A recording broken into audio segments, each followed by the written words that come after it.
ధనము ధాన్యము రొక్కము రోజము ఆపన ఊర్లో వచ్చి వెళ్ళగలిగిన బట్టి వెళ్ళివారా మీరు? అవును. ఇంకైతే మీ అమ్మ లాభం చేస్తానమన్నా టమాటాలు పులిగట్లు పోతాండి. మీ అమ్మ చెప్తానండి ఏమయ్యా? పొద్దున్నే 6 గంటలకు 2 గంటలకు వస్తే 300 రూపాయలు కూలి, సాయంకాలం 6 గంటలకి 400 రూపాయలు కూలి చెప్తాండి. అది మేమిచ్చే కూలీరులే. అవునా? మాకు టమాటా చేతి ఎంతుందో మాకు తెలియదు.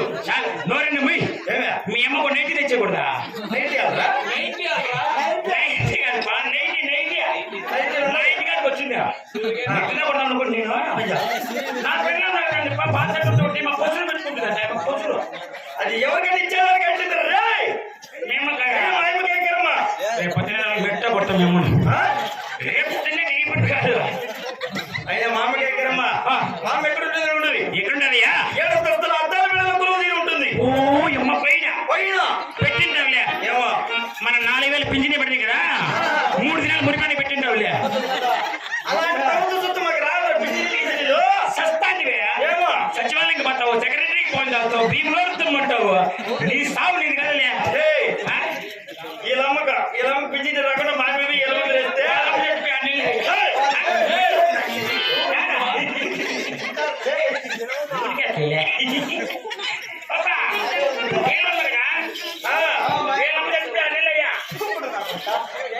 చచ్చిపోయేది భయం ఉంది. అయితే మా ఎవరు రప్ప సమయ